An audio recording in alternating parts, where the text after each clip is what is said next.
Good morning and welcome. I'm Sandra Gary, chair of Sullivan Renaissance, and thank you. And I'm so happy to see you all here on this beautiful morning. It's so good to see the sun. And we'll start our program off today by welcoming Scott Samuelson, who's going to sing for us America the Beautiful. So.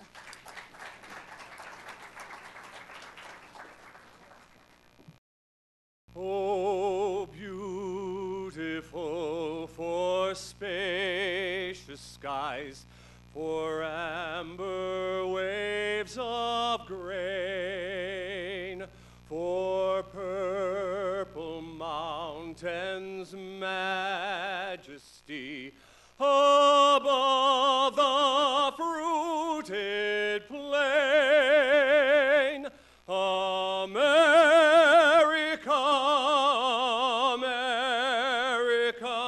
God shed his grace on thee, and crown thy good with brotherhood from sea to shining sea.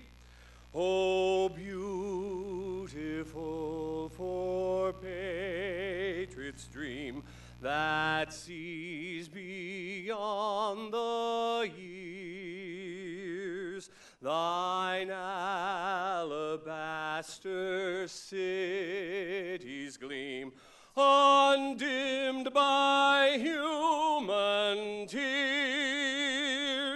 America,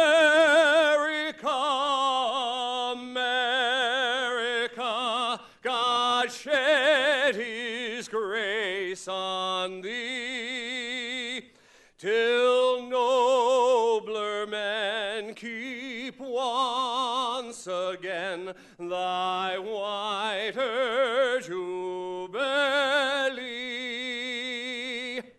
Thank you.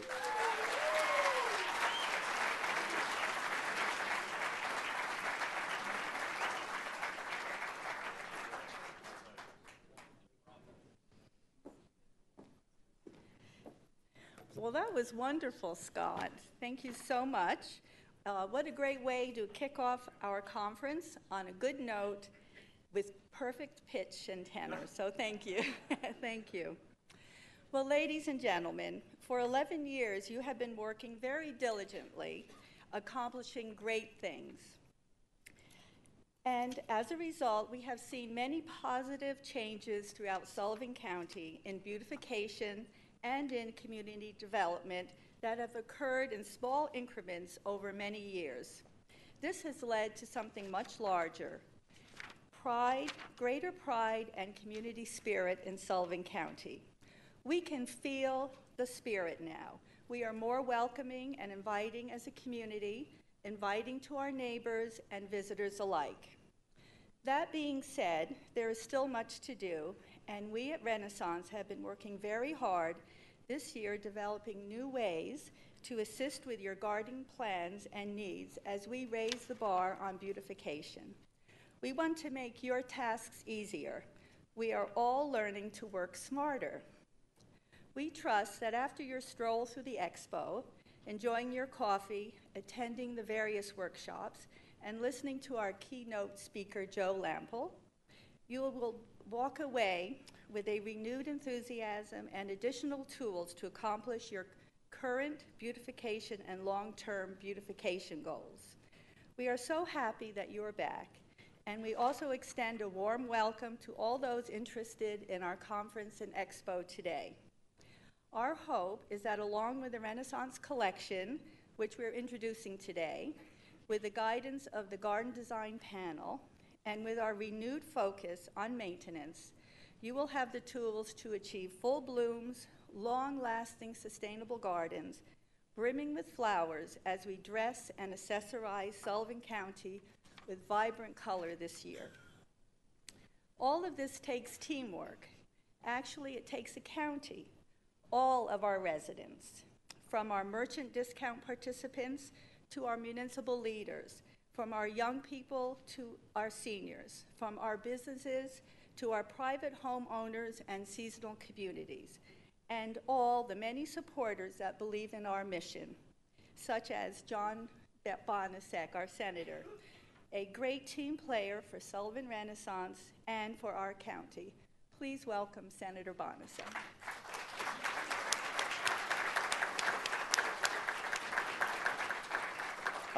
First of all, good morning. Just a couple observations. Scott, you're in the wrong business. You should go on American Idol and be singing. Keep in mind, he did that without music. We're saying a terrific job, Scott. The reason I'm wearing green today is a couple reasons. One, the green theme of this event, St. Paddy's Day Parade in Rock Hill. And you know what you got to love about the Irish? The St. Paddy's Day celebrations are every day through March because the Irish know. So I never take this off in the month of March, so you know. On a serious note and a delightful note, Sandra Gary has been awesome, has been, in my opinion, the heart and soul and the moving force of Renaissance. And I'm here to thank all of the people in the audience. Excuse me. We have resolutions for all of those being honored. We have Senate resolutions for the Renaissance program. Just an observation. It's easy to be negative, especially with a tough recession that started in December of 2007. Hasn't gone away.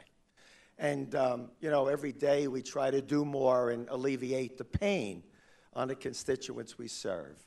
But the Renaissance program, positive, uplifting, and it's contagious. It's inclusive to everybody in the county, as Sandra touched on.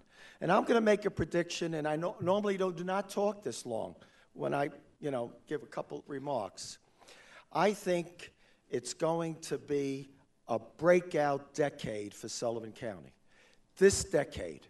And when I say that, I think you're going to see developments in this decade that will put us in a different zone. Something similar to what Bethel Woods has been doing, but we need complements. And when that happens, and when Sullivan County starts becoming a greater destination resort with more amenities, Renaissance will be the shaping hands, and all of you in the audience will be the shaping hands for its beauty and its inspiration. Thank you.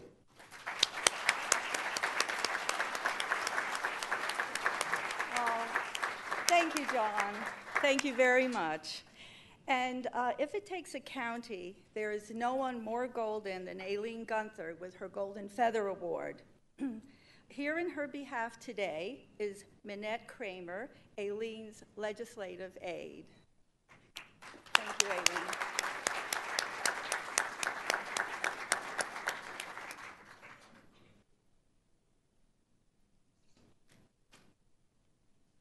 Oh, yes, thank you. Sandra.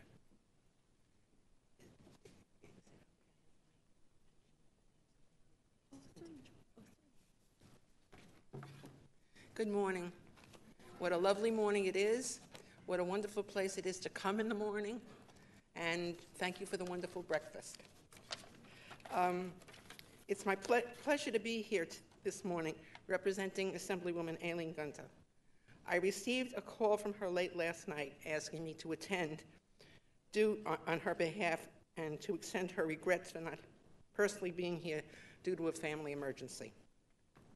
To think that this beautification and community development program, developed by the Gary Foundation, provides the communities in Sullivan County with the impetus and wherewithal for the honorees to develop and complete their individual projects. What Sullivan Renaissance has accomplished with the help of many other groups of dedicated, hardworking community members is something that would not have come to fruition if the Garys did not go on a trip to the French Alps. Visit a village that had won regional beautification competition. Thank you, Sandra Gary, for bringing this home with you. Since 2001, Sullivan Renaissance has funded hundreds of beautification projects in 6 villages and 15 towns in Sullivan County. The program has grown to include school projects, internships, scholarships, mini grants, seasonal demonstration grants, municipal changes and cleanups, technical assistance grants, environmental grants, and special endeavors such as the Board of Realtors Showcase Awards and the Sullivan Arc Garden Tour. For this, we are grateful and thank all of those involved in the program, especially the honorees, for all their efforts, time, and dedication in making it what it is today. And I'd like to read the names of the honorees for today. In the business category, Spencer Daniels Agency, Aerostar Petroleum, Eagle Plaza Mall, Bernie's Holiday Restaurant. In the individual category, Jim and Betty Lund, Dave and Phyllis Moore, Lori Kilgore, Barbara Shush. Community organizations, St. James Episcopal Church, Keith Gilmore, and the Recovery Center. And the youth category is the Youth Economic Group of Rural Management Ministries. I would also like to present a citation that was prepared by our office to Sullivan County Renaissance.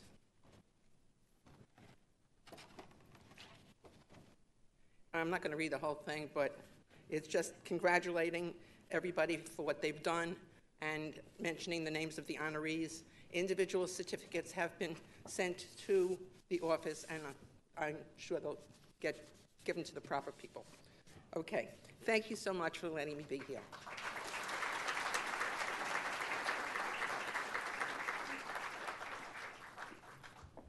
Well, thank you, Nanette, and also Aileen Gunther. Thank you very much.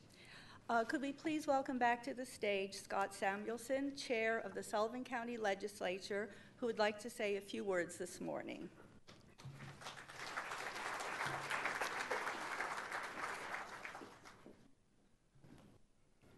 I won't take very long here today. On behalf of the Sullivan County Legislature, I want to congratulate everybody involved with Renaissance, especially Sandra and Alan, and for their incredible commitment. It's hard to believe that Renaissance has been with us for 10 years, just because the time has gone by, but not by the successes that you have. You drive around the community and there are these little pockets of beauty that have sprung up over the years, and they continue to grow and thrive and expand. It does so much for us. I think, to piggyback on what Senator Bonasek said, I believe him. I believe that this is going to be an extraordinary time for all of us. And we at the legislature talk about this, that Renaissance is sort of the base for all of that. The idea that we have a community that we can be proud in, that looks better every day, to welcome people here. And as we continue to grow with our attractions with Bethel Woods and with what has been announced this week and with what is to come, I think we're going to be in for a very, very exciting time. Again, congratulations to all of you for all of your commitment and time. And again, on behalf of the legislature, and I'd like to say, to introduce Cora Edwards, who's standing in the back over there, a fellow legislator. We congratulate you and we say thank you, and we look forward to working with you for a long time. Thank you.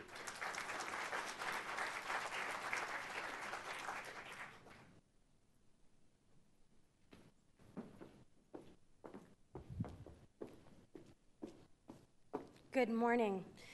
I'm Dally Levy. I am one of the founders of Wurtsboro Renaissance, and I'm currently proud to serve on the steering committee for Sullivan Renaissance. I am here today to help present the Achievement Awards. Sullivan First Achievement Awards are a long-standing tradition. They were initiated in 1997 by Sullivan First and carried on by Sullivan Renaissance as a way of recognizing businesses, individuals, and community organizations and youth who have demonstrated a commitment to improving the appearance of Sullivan County. Today's recipients join a distinguished group who have gone above and beyond for the Sullivan County community. In addition to individualized plaques, they will be receiving certificates from the Sullivan County Legislature, New York State Assemblywoman Aileen Gunther, New York State Senator John Bonasek, and U.S. Congressman Maurice Hinchey. In addition, along with Sullivan Renaissance, they will receive a copy of a New York State legislative resolution presented by Senator Bonasek that was adopted on the Senate floor on March 1st, where the legislative body paused from its deliberations to commend Sullivan Renaissance and to recognize the honorees. We begin today's awards in the business category. Spencer Daniels Agency in Monticello. Jeff Siegel is president of the Spencer Daniels Agency in Monticello, a full-service event planning agency. Jeff was born and raised in Monticello. He has owned several businesses over the last 35 years. All previous businesses were successfully sold, and Jeff has always been involved with entertainment and production. Jeff is a board member of the Sullivan County Chamber of Commerce and a member of several area chambers and entertainment organizations. He helped found the newly formed Monticello Business Association and chairs its Marketing and Events Committee. Spencer Daniels Agency has donated equipment and services to countless community events, including Recovery Center's National Night Out, Monticello's Broadway Ribbon Cutting, the Summer Concert Series, and the Holiday Market at Bethel Woods, and so many more. He is married to Kathy Roebuck, and together they have 4 children and 2 grandchildren. Jeff enjoys riding his Harley and his four-wheeler, scuba diving, traveling, and taking photos. And in his spare time, he is always available for local fundraising events, worthy causes, for which he donates his time, money, and company support. Jeff says, "I am committed to my community and love what I do for a living." Jeff, please come up and accept your award.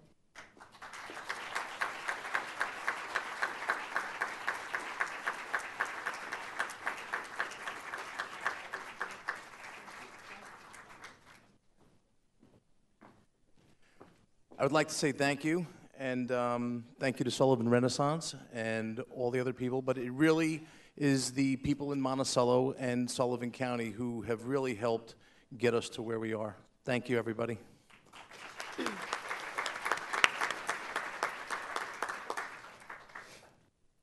Our next recipient is Aerostar Petroleum, Incorporated in Monticello. Mr. Gujar has been in the gasoline business for over 20 years. He is a mobile and Citgo distributor, currently owns numerous gas stations in Sullivan, Ulster, Orange, and Greene counties. He takes great pride in his gas stations and the local communities. He remodels, updates, and in some cases goes to the extreme of tearing down a gas station and rebuilding a new one. He goes above and beyond what a gas station should look like. It's simply one of his passions to just do that. This is not something new to him. Some of the communities he has worked in have used his stores as an example to other stations. The Raceway Mobile at Exit 104 in Monticello was a special project for him because he feels like it's one of the first things people see when they get off the exit. He wanted the landscaping to attract the eye of all who enter to Monticello and to welcome them, and most importantly, take pride in our community's appearance. Mr. Gujar has enjoyed working with Sullivan County and his goal to continue working on other stores he owns in the county. He is being recognized today as a wonderful showcase of best practices in landscaping for commercial property. The Monticello Mobile is a true role model for other gas station and convenience stores to follow. Mr. Gujar?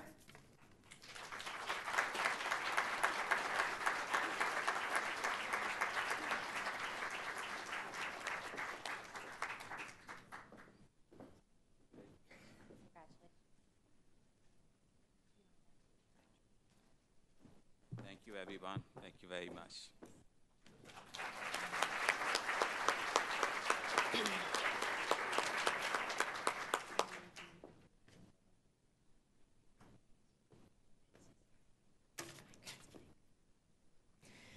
Our next recipient is the Eagle Plaza Mall in Monticello.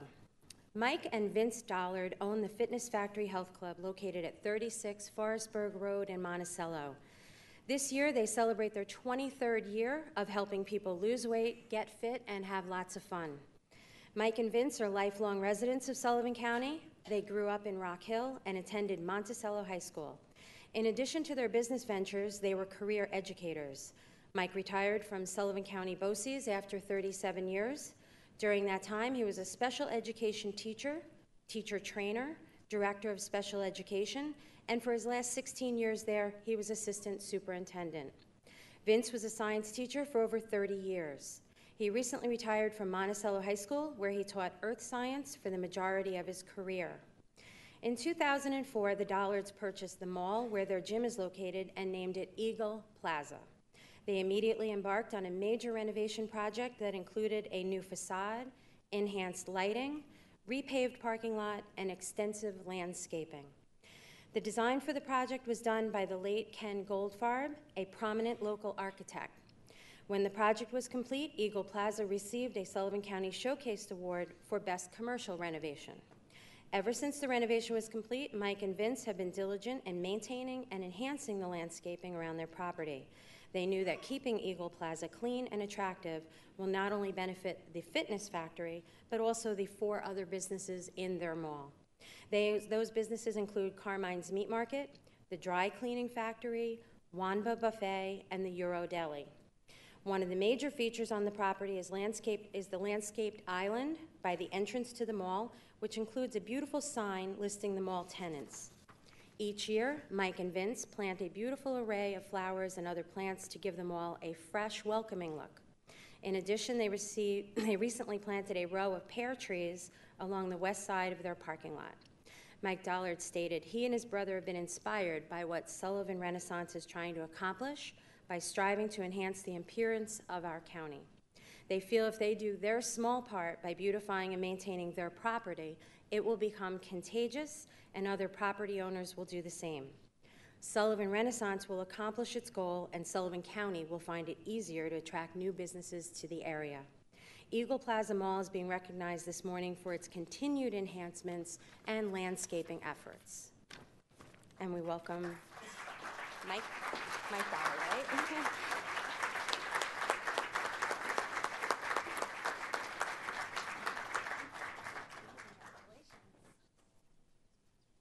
Good morning, everybody.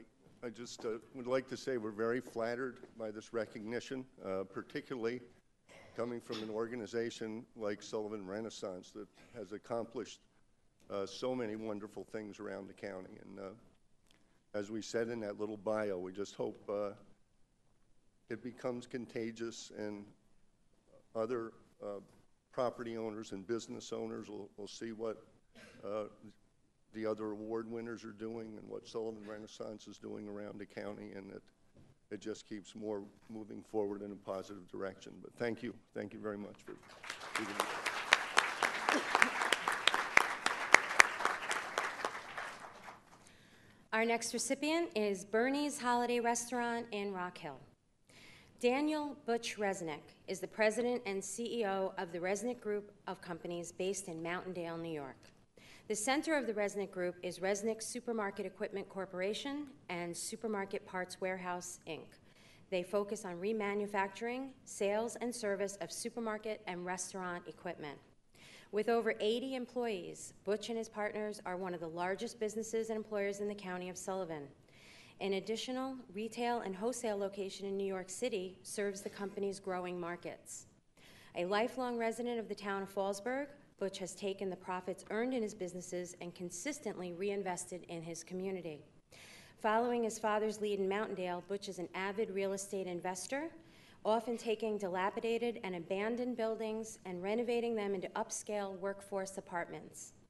When faced with the closing of a restaurant that Butch considered an institution, he did not hesitate to venture into the hospitality business, buying Bernie's Holiday Restaurant in Rock Hill. Recognizing the need for a New York City-style restaurant, Butch enlisted the help of his brother Randy, a Johnson & Wales graduate, and they designed a brand new restaurant featuring sushi and cosmopolitan menu choices while still evoking the history and nostalgia of the original Bernie's. Along the way, they recognized the need for a casual-style Italian pizza restaurant to serve the Rock Hill market and included crust at Bernie's in their redevelopment plans.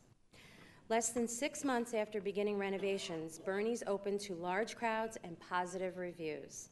The resulting restaurant, with catering facilities for 200, boasts intelligent designs, superior craftsmanship, and upgrades including a bride's parlor, massive outdoor patio, and deck spaces, new and improved restrooms, and the only brick oven pizza in Rock Hill. Most importantly, a Catskill tradition was saved from extinction, and future generations will enjoy the family atmosphere of Bernie's for many years to come. Butch recognizes and appreciates the work that Sullivan Renaissance has done to improve Sullivan County and hopes that his investment strategy of betting on Sullivan County will complement Renaissance's efforts as we work toward a revitalization of the place we all call home. Bernie's is being recognized today for their landscaping efforts during the interior and exterior building renovations. Accepting their award today is Randy Resnick, the chef and general manager, and Steve Egliante, counsel to Resnick Equipment. Good friends and more.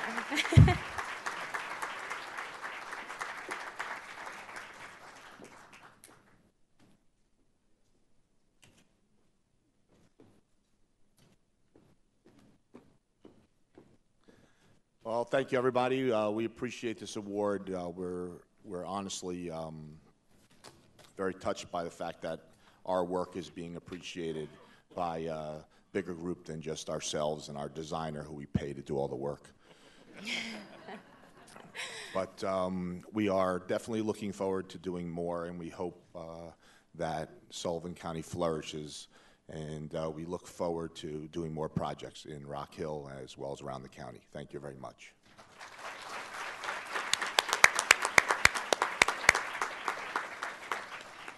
And as I'm always a fan of leaving you with a quote, I'd like to end today with one of my favorites, and I feel it applies to these achievement awards. One by Ben Franklin: "Well done is better than well said." Thank you all.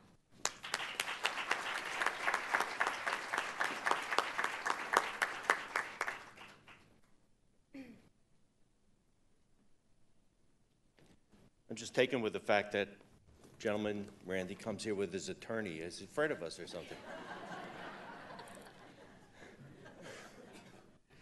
I can't stay with the script. Hello, everyone. Good morning. I'm Richard Sush, and I'm a member of the Sullivan Renaissance Steering Committee. I'm here to present the Achievement Awards for individuals. And we'll start with Jim and Betty Lund of Woodburn. Jim and Betty have been volunteering with the Woodburn Action Committee for about 6 years, where they have been involved with many beautification projects, including 3 welcome signs, a triangle, flower boxes for the mobile station, Marie's Park, Main Street flower barrels, and hanging baskets, Stark Park with waterfalls, Sherman's Park, Woodburn Fire Company, and the Head Start Children's Flower Garden. They continue with their Woodburn beautification efforts year-round by decorating for the seasons and holidays. They included 6 new locations in 2011. Jim and Betty Lund are receiving the Sullivan Renaissance Achievement Award for their outstanding and ongoing commitment to volunteer activities with the Woodburn Action Committee. Unfortunately, Betty is ill and isn't here with us today, but Jim is here, so would you please come up and accept this award?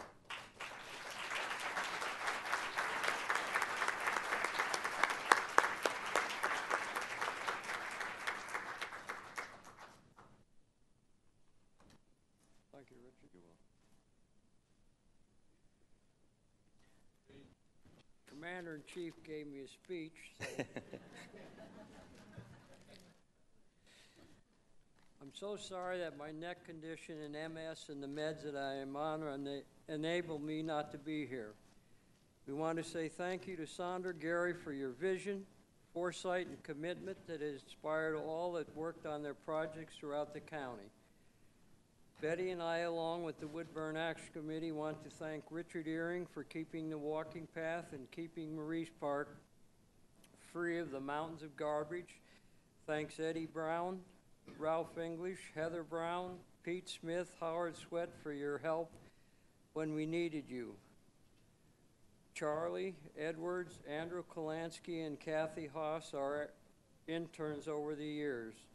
Thank you, Sullivan Renaissance, for this award. Thank you.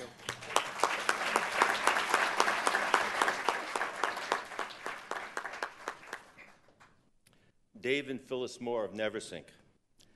Dave and Phyllis have been co-coordinators of Sullivan Renaissance for the past 10 years. I'm sorry, Neversink Renaissance, forgive me. Under their leadership, Neversink Renaissance developed a multi-year plan to establish a landscaping extending along the Route 55 corridor from Neversink to Grahamsville. Central to this theme were the placement of antique lampposts and brackets decorated with over 200 hanging flower baskets. Neversink Renaissance was awarded the best showing of flowers in the most recent Renaissance competition. In addition, major landscaping projects were completed, including the Tri-Valley Central School Campus, the Grahamsville Ambulance Building, the Denman Mountain Gardens, and most recently, the new Daniel Pierce Library and Time in the Valleys Museum. In addition, annual Renaissance initiatives have encouraged local business, churches, post offices, fire departments, and other civic organizations to enhance their gardens and landscaping. Neversink Renaissance has also worked closely with the Time in the Valleys Museum and a core group of volunteers in the Neversink hamlet of Willowimock to create 2 beautifully landscaped historical kiosks. In addition, a historical project was completed that upgraded and provided landscaping and attractive signage to the town's historic cemeteries. One of the most unique undertakings completed over the past years was the Barn Quilts of Neversink project. Over a 3-year period, more than 70 historic barns and businesses were decorated with beautifully painted 8 by 8 foot or 4 by 4 foot quilt patterns. Visitors to our area are invited to take one of 3 self-guided tours to view these colorful creations. Through efforts of Neversink Renaissance and hundreds of volunteers, over $100,000 of Sullivan Renaissance prize money has been dedicated toward the construction of the new Daniel Pierce Library and Time in the Valleys Museum. Phyllis is a school nurse teacher at Sullivan County BOCES, while Dave is a secondary school guidance counselor at Tri-Valley Central School. Their 2 children, Adam and Emily, are graduates of Tri-Valley and are both employed in New York City. Dave and Phyllis are the proud grandparents of 2-year-old Garrig and 6-month-old twins Alice and Audrey. Please come up. Dave and Phyllis Moore.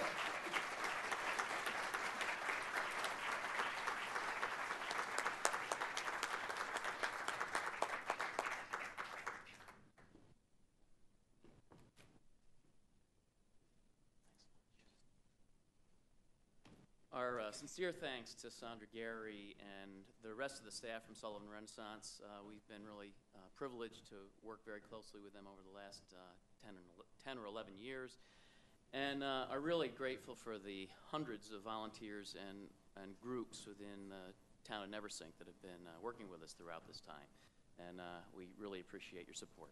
Thank you.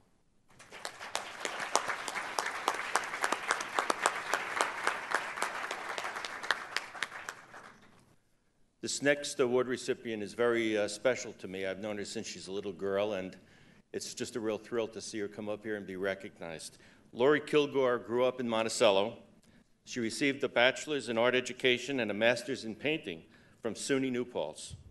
After spending time in New York City, she came back to her hometown and became very active in the arts in our community. Over the last several years, she has created and painted murals, signs, and art projects in various Sullivan's Renaissance community, including the Sullivan County Museum in Hurleyville with fellow artist Toby Magnetico, murals at the Town of Thompson Park in Monticello with Casey McManus, signs for the literacy volunteers of Sullivan County in Monticello and Bethel, welcome signs for Rock Hill, murals at Rourke's Tavern with Chris Kilgore, Melinda Ketchum, Emily Zier, Matt Sush, and Casey McManus, and artwork displays for windows on Broadway in Monticello. Lori is currently working on several Sullivan Renaissance projects for this season, which include murals for Monticello with Monticello High School student Rebecca Martinek, signs for the Rock Hill Farmers Market, another mural for Rock Hill, additional paintings for Rourke's Tavern, and 2 murals for the Sullivan County Museum in collaboration with Toby Magnetico. Lori is currently teaching art at the Emma C. Chase Elementary School in Wurtsboro and is working on 2 bodies of personal artwork, which she hopes to show this spring and summer. Besides friends in the community, her biggest supporters are her parents, Karen and Jim, her sister Chris and husband Ron, her niece Allie, and nephews Connor and Jameson, and Barbara and I. Lori says, Sullivan County has become my muse over the years. It is my intention to help the arts expand, grow, and flourish in our beautiful county. Lori is receiving a Sullivan Renaissance Achievement Award for contributing her talent as an artist and her time as a volunteer to several community projects throughout Sullivan County. Lori Kilgore.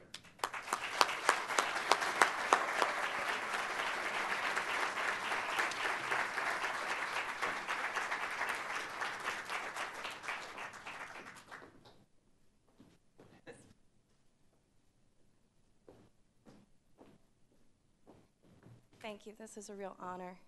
It has been a privilege working with Sullivan Renaissance over the past 5 years.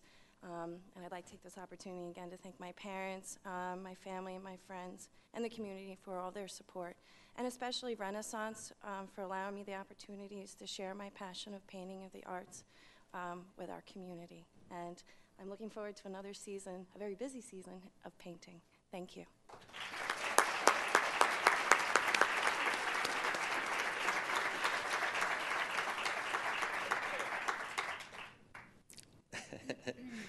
I could see she's worried about what I'm going to say. I've known this young lady since she's a little girl, too. In 1997, Barbara Sush engaged a group of dedicated people to do beautification projects in the village of Monticello. Every year since, she and her army of volunteers have created projects including Joe's Park and Sheriff's Park, flower barrels at every storefront on Broadway, landscaping the DOT triangles at Exit 104, reclaiming De Hoyos Park, building the Joe Kenny Memorial Bridge and Walking Trail, the Son of Rosh Periwinkle Playground, and the Jake Gunther Overlook. They painted and planted many of the buildings on Jefferson Street from Broadway to Exit 104, landscaped the Ted Strober Recreation Center, planted the Ken Goldfarb Walkway, beautified the Literacy Volunteers Building and Grounds, and began a restoration of Dillon Park with Alice's Wonderland. Barbara and her co-workers have won 7 Sullivan Renaissance competitions, 3 first-place awards, 2 second-place awards, and 1 third and 1 fourth-place award. Not bad for 11 years to win 7 awards. When I worked in the village of Monticello, someone said to me, "Did you see that crazy lady in the baseball hat sweeping Broadway?" And I couldn't resist. I had to say, "That's no crazy lady, that's my wife." So, in her professional life, Barbara was an elementary school teacher with the Liberty Central School and had been nominated for Disney's Outstanding Teacher of the Year award. She retired after a 35-year career and now works as an office manager at Body, Mind, and Spirit Wellness Center. She is active in a number of community organizations, including RISE, Friends of the Ethelbert B. Crawford Public Library, and Community Unity. She is Vice President of the Sullivan County Literacy Volunteers, Co-President of the Professional Women of Sullivan County, and Board Member of the Sullivan County Child Care Council. Barbara is an avid gardener and is now enrolled in Cornell Cooperative Extension's Sullivan County Master Gardener Program. In her spare time, Barbara lives in Monticello and has raised a husband and 2 sons, Matthew and Darren. Barbara, please come up.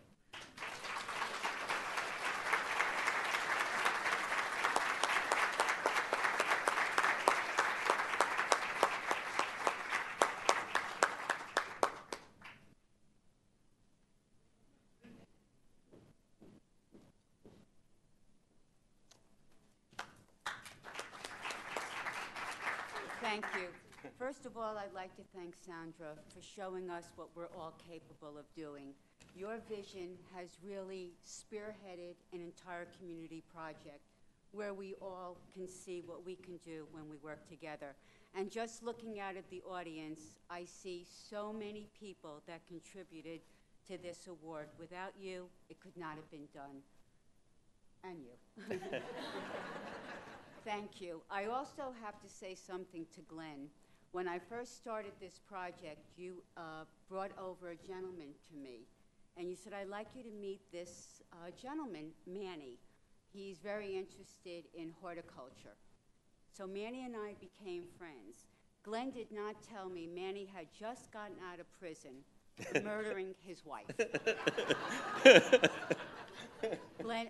Manny and I became friends for many, many years, and he was also very instrumental in working in Monticello.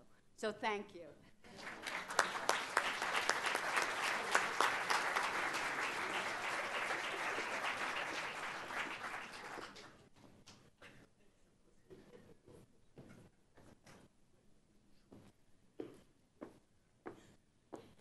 Good morning, everyone. I'm Fred Stabbert, a member of the Sullivan Renaissance Steering Committee. And I just wanted to also add my sincere thanks to Sandra and Alan for inspiring us all to make Sullivan County a great place to live, work, and play. And a quick shout out to the Jeff Gems and Frank Haskell, who is not feeling well. We hope he gets back on his feet soon and is back helping the Jeff Gems do great things. And I'm here to present the Community Organization Awards. And the first one goes to the St. James Episcopal Church. The original church was built around 1875 on land donated by the Curtis family. The present masonry building replaced in the 1920s, and it is on the National Register of Historic Places. St. James is a welcoming community of faith. Their mission is to provide a place of worship that is grounded in tradition, yet is open and accepting of people from varied backgrounds and lifestyles. They seek to provide an environment for spiritual growth by encouraging questions, the sharing of the gifts that come from God, and outreach to those in need. We, in the body of Christ, strive to follow him in his perfect love of God and neighbor. The St. James Episcopal Church is being recognized for their outstanding beautification efforts and for their enhancement of the hamlet of Callicoon. And unfortunately, they were unable to be with us today. So on behalf of the St. James Episcopal Church, I will accept the award.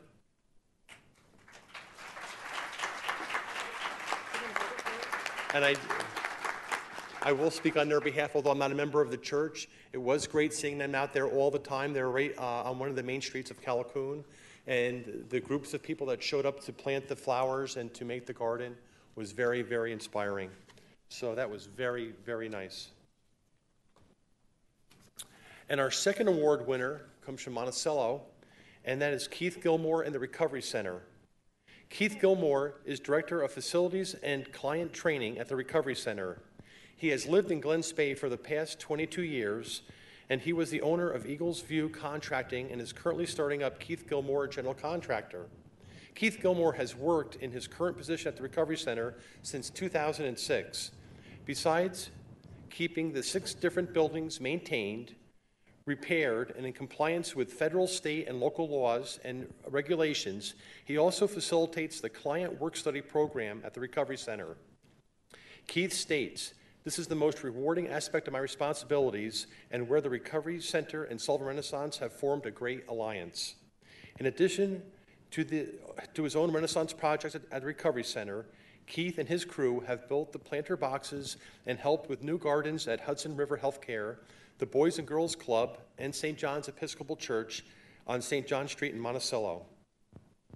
He has provided major support for projects at the Monticello Housing Authority, the Ethel B. Crawford Library, and the Community Garden at the Federation for the Homeless over the years.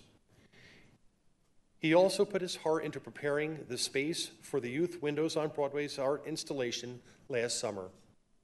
Keith is being honored today for his outstanding and ongoing commitment to Sullivan Renaissance and numerous volunteer activities in the village of Monticello. Keith?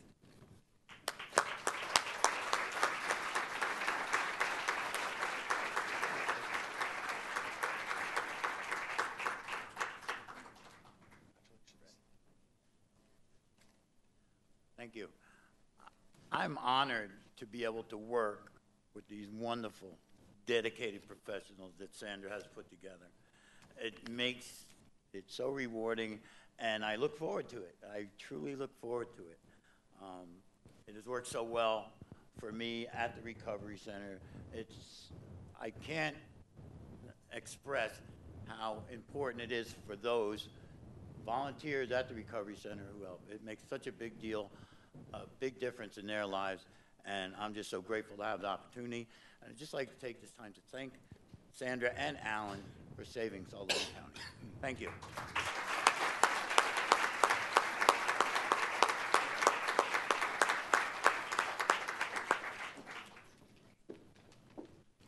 Good morning, everybody. I'm Danielle Gable, co-founder of naturalcontents.com and market manager for the Sullivan County Farmers Markets, and a very proud Sullivan Renaissance Steering Committee member. Today, the Sullivan First Achievement Award in the category for youth is being presented to Jillian Ram and the Youth Economic Group of Rural Migrant Ministries. Jillian is the Youth Economic Group Coordinator for Rural and Migrant Ministry, where she helped launch the Youth Economic Group, or YEG, in Sullivan County. Jillian brings 20 years' experience as a teacher, educator, artist, and creative consultant, and is the former area director for the Boys and Girls Club. She is also the owner of Bliss Art Creative. Jillian received her BFA from the Parsons School of Design in New York City and the New School for Social Research. The Youth Economic engage high school-age students from various communities in Sullivan County in an experiential learning opportunity. This group of young people identified a lack of jobs and a lack of challenging creative opportunities as two major problems, and as two major problems they face in Sullivan County. As a result, they have used their collective talent to create their own cooperative. The YEG business is youth-run and youth-operated, following a cooperative business where everyone does equal work, has equal accountability, and are constantly reinvesting in the project. The business is a grant-funded project, and each teen earns a salary. A first in what will be a long line of accessories is their market bag. They purchased the bags from Justico, a fair trade women's cooperative in Mexico, which are then hand-dyed using a variety of custom natural dyes. When the bags are dry, the teens silk-screen custom designs with messages of social justice and equality. They hope to expand the line to include hand-woven, handmade hats, jewelry, and T-shirts. Their work will be featured in an HBO documentary, and they are currently recruiting new members. I think I'd like to join. In addition to their core mission, the Youth Economic Group participated in the Windows on Broadway art installation sponsored by Sullivan Renaissance last summer. Jillian's mission is to offer vision, faith, and inspiration to young people everywhere by helping to create and direct the process of positive change in the local community. The Youth Economic Group intends to create a sustainable cooperative that will not only provide jobs for other youth in the years to come, but also change our community by inspiring others, offering economic alternatives, and creating living wages. I am very pleased to present the Sullivan First Achievement Award to Jillian Ram and the Youth Economic Group of Rural Migrant Ministries for demonstrating that young people can make a difference in their communities through volunteerism and an entrepreneurial spirit. Here to accept the award on their behalf is a committee member and father of YEG participant Daniel McCormick.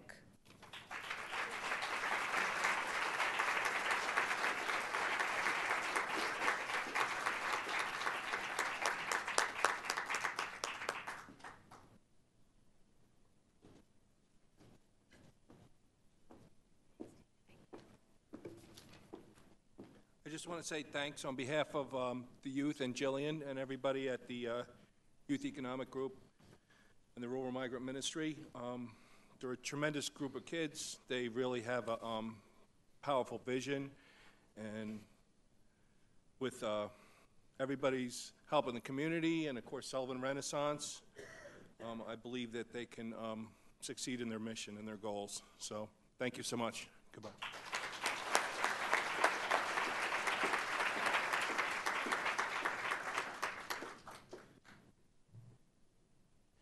Hi, my name is Glenn Pontier. It's nice to see you here. I'm the director of the Sullivan Renaissance program, and I'm supposed to talk about what's new this year. But what I'm going to do, there's a couple of slides that will describe what's new, and in your program, there's a little section that says what's new for 2012. So instead of me reading it to you, what I'm going to say is one of the new things is the Renaissance collection. And it's plants that are going to do incredibly well. You don't have to rip out your own gardens. There's all the companions that go with them. And we're going to have a seminar, a workshop on it. So go on out, take a look at the display, go to the workshop, and you'll know way more than I do about the Renaissance collection. We're also this year have a new thing in terms of helping groups in terms of maintenance. You want to do a project, you know all about that. That's not really changing. You want help with some maintenance. There's an assessment form, and guess what?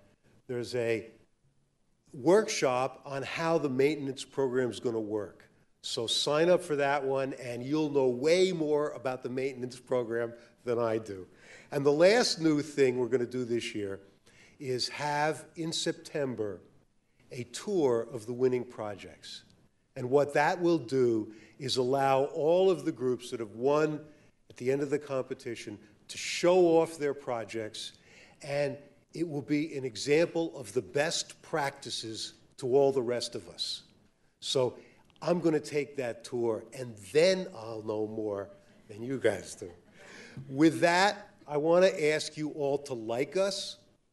And if you're, I know that you like us, but if you're one of the 1 in 8 people on the planet, 1 out of every 8 people on the planet is signed on to Facebook. So count off, and every 8th one, we want you to like us. You know what that means. And with that, I'm going to say thank you all. It's going to be an incredibly great season. And we're looking forward to working with you. If you have any questions, we'll come to you.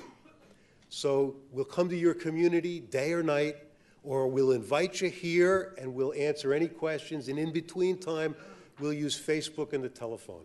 So thanks a lot, and we'll see you in April.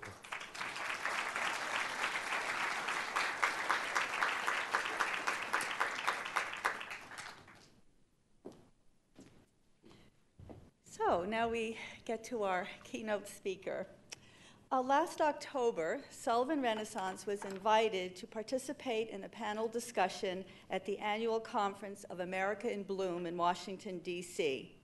While there, we had an opportunity to attend a presentation of Joe Lampel, host and executive producer of the award-winning series Growing a Greener World with Joe Gardner on public television. I was most impressed. My thoughts immediately turned to you. Wouldn't it be wonderful if Joe would come to Sullivan County and share his experiences with our Sullivan Renaissance volunteers? I'm sure he will inspire you as he has inspired me. Please welcome the most personable Joe Lampert.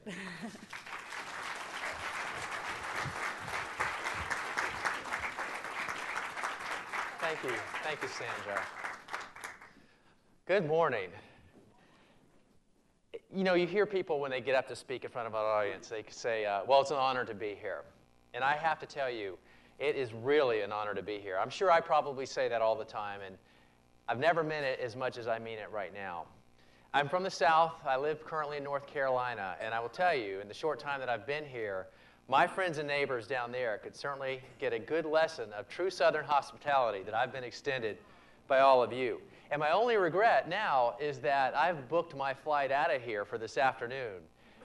I travel a lot, I speak a lot, and so obviously I'm anxious to get home and back to my family, but this is one time where I would certainly love to spend a few more days here because it has really been a treat. Thank you, Sandra, for having me. I'm really looking forward to talking to you a little bit more about what we're going to present right now. Now, what you see right here, speaking of Facebook and liking us, hey, why not like Growing a Greener World, too? This is the contact information. So if you would like to get in touch with me via our website or Facebook or Twitter, I would love to get back in touch with you. And if you have a question, the best way to reach me and expect an answer back is right through the website. So I just put that up there right now because if I don't do it now, I'll forget to do it later. Okay. A lot of people, maybe not a lot, a few people ask me about my background. And so I thought I would just touch on that because you heard the bio, but where did I get started in all of this? Well, I grew up in Miami, Florida. And there, it's very tropical. Everything grows. And so one day, as a rambunctious young boy, probably about 8 years old, I was running through the bushes of my parents' yard and broke off a branch of one of their favorite shrubs. Now, if you've ever done that and you don't want to get in trouble, there's probably a look on your face that comes across like, uh-oh, I'm going to get in trouble. Now, if you're old enough, you're going to remember I captured this moment, I believe, that day. Do you remember the photo booths that you put a quarter into and it takes 4 of those pictures? Well, on this very day, I really have a strong sense that right after I broke off the branch, I went to this photo booth and my expression was captured, that oh no moment, which was right there. It was probably worse than oh no, but we'll just leave it at that. But you know, the cool thing about it was, and a moment for me that I'll never forget, was 6 or 8 weeks later when I went back to that very site to check on that broken branch. Thought for sure it was dead. But it wasn't. And in fact, it showed signs of life. And so when I tugged on it and it resisted, this was the most amazing thing to me. So this was that moment that I can attribute to being actually hooked on horticulture. And from there on, I never looked back. In fact, I went back to the photo booth that very day and documented my moment of relief. And I smile a lot these days. When it comes to plants and playing in the garden, getting my hands dirty, I love it. Now, I went on from there because from that moment, I've told you, I was hooked on horticulture. I wanted to learn as much as I can. So I started even at that age studying and going to the nursery down the street and planting and propagating. And by the time I was about 15, I started, has anybody ever grown staghorn ferns? They're these huge ferns. Yeah, they're amazing. They're beautiful. And in Miami, they grow incredibly. So we had a pool in the backyard, and I grew a ton of these things. And my mother liked them so much, and she had commented on them. And I thought, okay, I need some spending money. I'm 15 now. I'm about to drive. I need to start raising some money. So I thought, well, why not lease these plants to my mother? You know, so I had no law training. Counselor still here? Anyway, so I wrote up a contract as best I knew how to do at that age, and there were some flaws in it. I was in the right direction, but there were some flaws. I found the actual document. I'll read it to you. I, Rachel Lample, hereby sign this document stating that the hanging plants Joe Lample has made are leased to me for 100 years. Okay, so the first problem is I'm never going to get these plants back, even though they're a lease. I'll never get them back. 100 years. I understand, of course, that Joe Lample is under full ownership, like that's going to matter when they're in her hands for 100 years. And the plants to me are leased for a whopping total of $10, okay? So maybe back then $10 was a lot, and we both signed off on it, and we were happy. But I had a lot to learn. And I did learn a lot. I went on from there to continue to study horticulture and do some consulting. And my entree into television was through a national show on DIY Network, which is part of the HGTV family. And it was all about growing your own food from seed to harvest. And it was a great idea. It was meant to be only 26 episodes over 1 year, and we filmed this around the Atlanta area. But it had gone so well that they extended it for 2 more years and 26 more episodes, for a total of 52 episodes. And the only reason it retired when it did was because they wanted us to continue with the series as long as we didn't repeat anything that we had already grown. Well, after 52 things that are at, you've done it all. You know, we even did tomatoes like 4 times, but there's never anything wrong with that. So we moved on from there, and one of the things that I had been sensing as I became the host of these shows, because there was another one after that, but it was the fact that these shows were written and produced by people that weren't necessarily in the industry, didn't really know a whole lot about the subject matter that I was being hired to talk about. And there were writers. They really sort of restrict you as to what you can say and what you can't say. So after 6 or so years of this, I felt like it was just sort of time for me to try to break out on my own. I'd paid enough attention to what was going on behind the camera, never produced a show before in my life, but I felt like I knew enough that I could try it. So I felt like there was a message that was more important than just teaching people how to grow things, although that's really important, and I'll never walk away from that. It's a bigger picture. And what I want to do is tell you a little bit about the series that I'm doing now, not from me standing up here telling you, but if you will give me 5 minutes of your time as we watch what we call a summary reel of the series, Growing a Greener World, which is on in your area. We'll talk about that in a second. This will give you a good feel for the show. And then I want to take you along with me around the country to introduce you to some of the people I've had a chance to meet, which are a lot like you. So let's take a look at the video.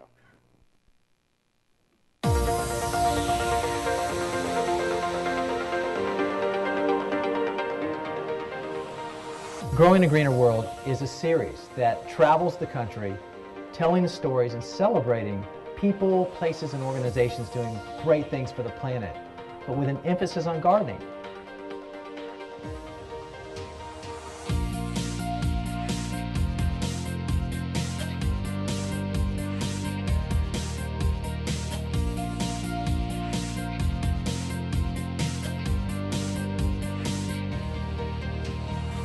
You know, I've hosted a lot of shows before, locally and nationally, and they've been about gardening. And I've been the hired gun, the talking head, to the person that tells the story that is in the script that I've been told to say.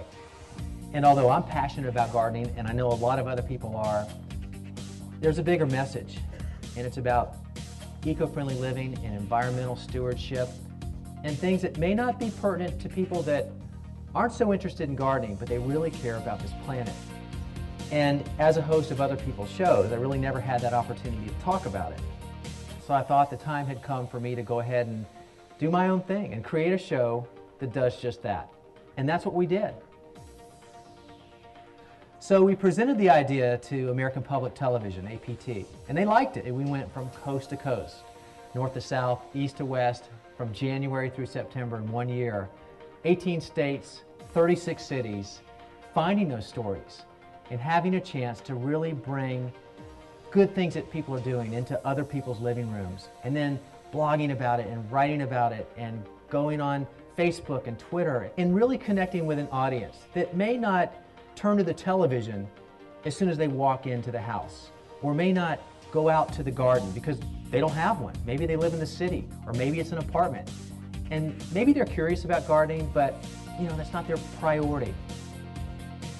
We created our show to be appealing to people that are traditional television viewers, and at the same time, bringing that same content online.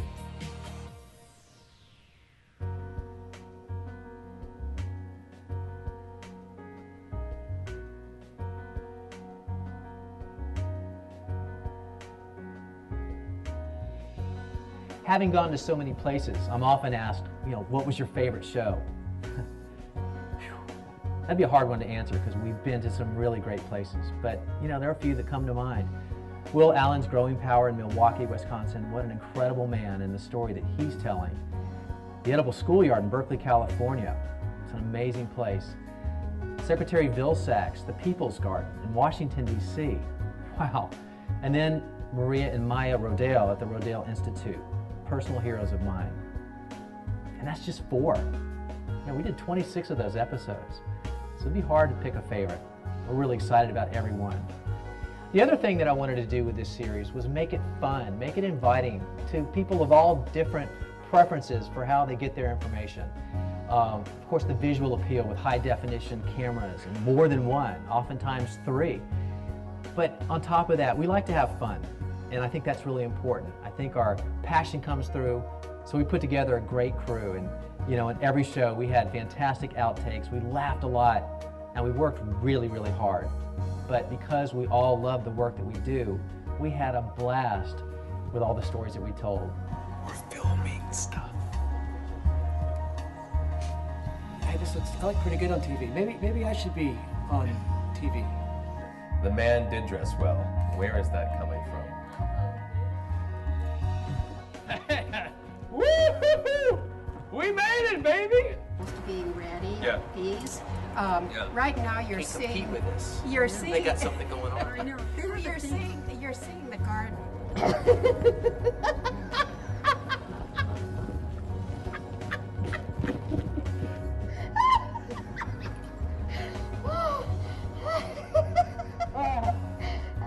Boy, that was good.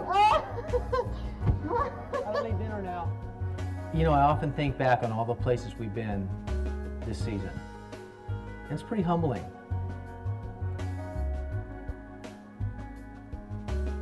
And I'm really excited to say that we're just getting started. Because as people have discovered us, they've also shared with us ideas that we haven't had the chance to tell yet.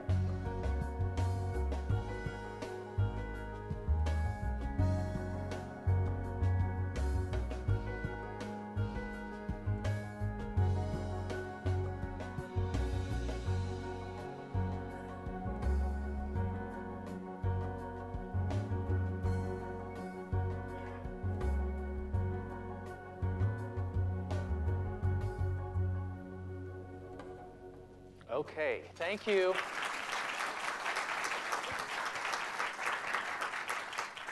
Thank you. We have gotten tremendous feedback. Some of the typical emails we get on nearly a daily basis start off almost verbatim the same way. OMG, or oh my God, I can't believe I just found this. Where have you been? I just saw one episode, I'm hooked. And that's what we get. Now, we've done 52 episodes at this point, and we're working on another 20 brand new episodes, so season 3 starts up here in the summertime. If you don't live in this area and you wanted to find out when we were on, you would go to our website, and on the front page, there's a station finder right here, and you click on it. And it brings you to another page like this. You put in the zip code, and you find out when Growing a Greener World is on, and what's coming up, and what time it's on, and what channel. So for the zip code of 12754, looks like Saturdays is a big day. In fact, 12:30. What time do I finish? You can watch it at 12:30. We can watch it at 9 a.m. and then 11 a.m. on these options. So there you go, in case you want to find out. And by the way, if you aren't able to watch it on television, you can go onto the website. All the episodes are there to watch in HD. So there's 52. Now, some people call me a preacher and a teacher. If you haven't noticed, I get pretty jazzed about my subject matter. And I think some of you that were around last night got a glimpse of that. But I just want to give you an example of a little bit of how I like to communicate. So when I'm not in front of a camera and I have a chance to illustrate graphically some of the topics that I want to talk about, I'll use props for that. And one of the things that I very much love to talk about is soil, healthy soil. And so there was this one situation not too long ago where I was in an audience of about this size, and we were going to talk about soil and soil quality. So that's my soil, by the way. That's my compost from my backyard. But I brought 4 jars with me. And in those jars, I had something different. But I was going to show people that depending on what's in your jar or in your garden and the life that's in it, how that's either going to thrive or not thrive based on the main content. So in the first jar, I had alcohol, like the kind that you drink. And I brought a worm with me, and I put the worm into the jar of alcohol. And the next jar, I had cigarette smoke, and the worm that I had for that went into that cigarette smoke-filled jar. And then in the third jar, I had liquid chocolate, like Hershey's chocolate. And so that worm went into that jar happily. That kind of dove in before I even had a chance to put it in there. And then in the fourth jar, I brought my own compost, and I had a worm for that. And that worm couldn't wait to get in there. And so what I did was I sealed up the tops to all of those jars and put them behind the podium and did my talk. So at the end of the talk, based on sort of my prompting and the lesson for the hour, I thought that this would be a clear finishing point to really drive it home. So I pulled out the 4 jars and set them on the podium. So now the first jar has the alcohol in it, and the worm at the bottom is dead at this point. Drunk but dead, probably. Second jar with the cigarette smoke, it's dead. Third jar with the liquid chocolate, that worm, although dead, had a smile on his face because I was able to detect that. And then, of course, in the fourth jar with the compost, that worm could not have been happier. In fact, it had babies in the hour that I was talking to it. All was well. But I wanted to just go ahead and finish off the talk strong, and so I said, okay, now that you've seen what's going on with these jars and what you've learned about healthy soil and the cause and effect of bad things in your soil versus good things in your soil, what does this tell you? And there was a lady in the back of the room that stood up and started to answer before I could even call on anybody. And she said, I know. And so I said, yes, ma'am, what does it tell you? Expecting to hear what I was looking for. But she says, as long as you drink, smoke, and eat chocolate, you won't have worms.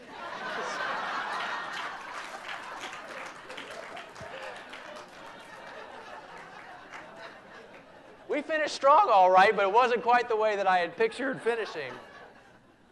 Who can argue with that? So you've learned a little bit through the video of some of the things that we go out and do. And I have to tell you that had I known about Sullivan Renaissance before we started our series, chances are you would have been in that video. But in looking at your mission statement here, enhancing the appearance of Sullivan County while building a sense of pride and community spirit. And you do that by planting flowers and by getting together with your neighbors that maybe were strangers before all of this came about. That's powerful. That's really powerful. And you guys do an incredible job of that. When we go out there, we feature some of the people's making a difference through gardening, stewardship, and building community. So why don't I take a few more minutes and take you to some of those people that maybe you don't know about. You'll see some similarities here. Now, this is where it all started in Philadelphia at Greensgrove Farms. This is a place that's literally in downtown, and it was started by a lady by the name of Mary Seton Corboy. Now, Mary Seton Corboy is a professional gardener, and she's a chef. And she had a desire, a passion, and a vision to connect restaurants in the area and chefs in the area with fresh, locally grown food. But she didn't have a place to do that. Here was this place that was, let me back up. See these brownstones? This was like an urban food desert. You know, there wasn't a lot of access to that fresh food there. So along comes Mary. She sees an opportunity. She doesn't have a place to do it, but there's this piece of land on the corner that turns out to be an abandoned industrial brownfield. This was an EPA Superfund cleanup site. And this is a picture of that place that you just saw. Now, about 12 years later, that place is this place. And Mary has a full-scale garden center. She supports a CSA co-op site, a community-supported agricultural drop-off site, so people in the area can come get their box of weekly allocations of fresh produce. And she invites the farmers from the region in to bring their wares and their fruit. And so she's created a real economy and given access of fresh food and vegetables and built community right there in downtown Philadelphia in a place that was an urban food desert. So Mary Seton Corboy is the place that we started in our pilot for Growing a Greener World. And it's still today one of our favorite episodes. Anybody recognize this guy? Will Allen is his name. Pretty intimidating looking man, right? He was a former basketball player, professional basketball player, turned business executive with a Fortune 500 company. But in 1993, he returned to his farming roots in Milwaukee. In fact, he found a place that was an old abandoned nursery that was on the brink of foreclosure, and it happened to be only a half-mile away from the city's largest public housing project. But Will had a vision. Will wanted to also bring fresh produce to an urban food desert because there is no place still today much like this. In fact, it's surrounded by liquor stores and fast food places, but no grocery stores offering fresh produce. So he thought, what an opportunity to get back to farming, to employ all the kids in the area, and teach them a skill that they can use for the rest of their life. And that's what he did. So on 2 acres of property, he now has it jam-packed with plants that are growing like you can't believe because he raises a lot of worms. That's what you under these bags, these burlap bags. It's worm composting, worm castings, which is the secret ingredient for a lot of plant health. He does aquaponics, which is using fish fertilizer to fertilize the plants. But today, he now has 10,000 people tour his 2 acres every year, 10,000 people that just come to see this man, this Pied Piper, and he has 3,000 people from around the world come to organize workshops every year to replicate what Will's doing so that they can take it back to their places around the world and do the same things. Now today, he is the leading urban agriculture project in America, and he's the hottest go-to guy in urban farming. And that's Will Allen. Now, a lot of times, we'll seek an opportunity to get up and look down on things from 30,000 feet, or not so much, just a figure of speech. But we go to Seattle a lot, and this was one of those rare days in Seattle a year ago where we actually had a clear, sunny day, and we got up there and looked around. But we'll do what we need to do to see the story and tell the story. And one of the places that we went to last year was just north of Seattle at a place called Jello Mold Farms. Now, we've heard the story about, local food that's organic and chemical-free and how good that is to eat, and I'm a big believer in that. But something that we haven't probably thought as much about is the flower industry, because most of the flowers, if not almost all the flowers that we buy, are flown in from 2,000 miles away, and they're doused with chemicals. And in fact, the last thing they do before they're put on a plane to get here is they're put in a chemical bath. And then we get those flowers and we smell them. We put them right up against our face. We put them on our food tables, right around all our food. We touch them. All the things that we would never do with food that we know is full of those chemicals, we're doing with the flowers. But there are places now around the country that are pure organic flower growers, such as Jello Mold Farms. 7 acres, and they serve the local community. So now the local community down even to Oregon has a source for incredible flowers that are completely chemical-free, and they're supporting a local business and keeping them in business, which is fantastic. While in Seattle, there was a cool place that we went to called Seattle Tilth. Now, the new Master Gardener class, I had a great chance to meet some of you yesterday, and it's been one of the greatest thrills of my life is all that Master Gardener training. But one thing that I wish we had when I was going through that is a Master Composting certification. And this place in Seattle, Seattle Tilth, offers not only a certified master gardener designation, but they teach you how to raise your backyard chickens and how to garden organically and do all these great things that will make us not only better gardeners, but better environmental stewards. So it was great fun to showcase places like this. Even their garden shed has a beautiful green roof on it, and of course those classic Seattle colors on the walls. It was a fun place. And in backyard beekeeping, we like to cover some of the hot trends that are going on and some of the things that we know people would like to do more about if they knew how to do it.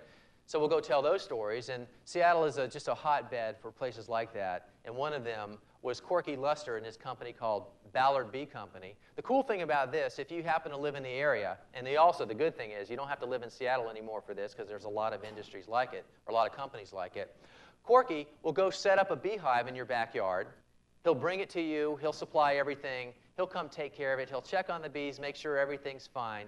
And the best part is for you, during the time that the bees are out there during the growing season, they're pollinating all your food crops and all your flowers to make everything more vibrant. And then at the end of the season, he'll come back and he will give you a big jar of Ballard bee honey, and he'll take the rest. So what he gets out of it is the harvested honey, most of it, and in the process, you get to have bees in your backyard and a healthy garden.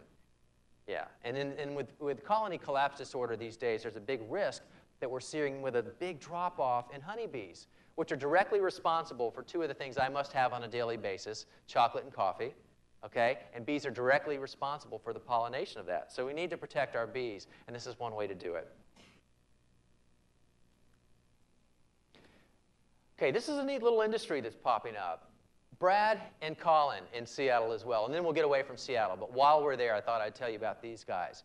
Okay, so let's say that we're a married young couple. We both work. We might have small kids. We want to have some food in our backyards, but we're way too busy for that. Or we don't have the knowledge to do it. So maybe we have the time, but we don't have the experience. Well, Brad and Colin will set up a garden in your backyard, or maybe they'll just design it. Depends on what you want. But they'll go everything from basically just designing it to actually doing everything all the way through the harvest. So you may get home at the end of a day and have that day's harvest or that week's harvest on your back door so that you can, all you need to do is cook it. But you have this wonderful garden in your backyard that's organic. And in this case, this was one of their projects that we went and visited. This is a couple. They both work. They have 2 young boys. And the time that we were there, these guys were in the garden the whole time. And now we're told that these guys are eating all kinds of fresh produce right out of that backyard garden that they would not touch before they realized where it came from and how good it really can taste. And so these 2 guys are starting an industry that's really gone crazy. In fact, it's now all over the place, including here with Stacy Murphy, not far from you guys in Brooklyn. Now, this is an interesting story with Stacy. Her real job, or her former real job, was as a professional engineer, and she worked in Manhattan. So she'd commute from Brooklyn every day. And as she would walk into her office building, she found herself hanging out at the produce stand in front of her building. And she was so enamored by what was going on there. She just felt some sort of draw to it. So she found herself every day spending a little more time there and a little more time there. And her mind got to thinking. And so one Saturday, she went to the local farmers market in Brooklyn, and she started hanging out there and interviewing the farmers and just finding out how they do their business and, you know, what made them tick. And she thought, you know what? There are 800,000 backyards in the greater New York area. 800,000. What an opportunity. So she thought, I'm going to create an opportunity for people that want to have a garden in their backyard, but they don't have the know-how. So how did she start? She stood on the corner of that Brooklyn farmers market and started literally yelling out to strangers, hey, does anybody want to have a garden in their backyard? I'll do it. And now, of course, most of the people that first heard this look at her and think that she's crazy, and they just walk off and they mind their own business. But somebody finally took her up on it. And she said, her motto became, you have the yard, I'll provide the garden. So she went to this place, and this is the first garden she ever did. And it's a tiny backyard. But this backyard was, at the time that she got there, full of weeds up to your eyeballs, and she literally had to clear everything out. She brought in all this fantastic soil, and now she's got this amazing garden that feeds 6 families in the neighborhood right from this backyard. And the local homeowner, the good thing for him, besides he got his yard cleaned up for free, could have stopped right there and he would have gotten ahead, but he now has a great garden in his backyard, and he gets a free allotment of weekly harvest for providing the farm. And then 5 other families get theirs for a nominal fee of maybe $350 a year. fresh food every week in a backyard in Brooklyn. And so now this has really taken off, and BK Farmyards is becoming a big deal thanks to Stacy Murphy. Let's go down to Georgia. This is about 30 miles south of Atlanta, and this is a place called Serenbe Farms. Now, Serenbe Farms is quite unique, but now it's a model for housing developments all over the country. What's the big deal about Serenbe Farms? Well, Serenbe Farms is a planned community of about 1,000 acres. But the big draw here is not the swim and tennis. And believe me, I lived in Atlanta for a long time. And the subdivisions around there, the housing developments, the big draw is the swim and tennis. Not here. You know what the big draw is here? It's the urban organic farm. They raise 350 varieties of organic vegetables and organic flowers. They are all the property there is a certified wildlife habitat. It's an amazing place. And there's the farm, by the way. It's about a 6-acre farm, and all the houses around it, and there are many more houses, but the most expensive lots are the ones right around the farm. But the big draw is this farm. People want to be near food like this. Whether they grow it or not, they like knowing that they've got organic food growing in their backyard. But those homes are LEED certified and highly energy efficient. And on Fridays, the organic flowers are harvested for the farmer's market the next day. So everybody shows up at this community market the next day. And talking about community and getting people together and where strangers become friends, this is where it happens at Serenbe Farms. And so all of that food that you see there was harvested the day before. And it's all fresh and it's delicious, of course. And it's a great gathering place for this community. It is a huge draw in the Atlanta area. Not vertical walls, vertical gardens. All walls are vertical, right? When I was doing this show, I had to watch myself because I kept wanting to just say vertical walls, but that would sound ridiculous. So these vertical gardens, this is a big deal these days. Now, this is at Cava. This is in Portsmouth, New Hampshire. This restaurant was a lovely place without the wonderful green growing up the wall. But once they added that, people just stopped, and it became sort of a place to gather and take it in, and they started getting a lot of questions here. And as we look, as those of us that are challenged for green space, places to grow things, sometimes you got to think about growing up. Now, this is pretty elaborate, more so than most average homeowners can do. So although this part of the show was interesting, and it was pretty to watch how that all evolved and interview the people, we always like to, in our episodes, bring an idea home that you could possibly apply in your garden.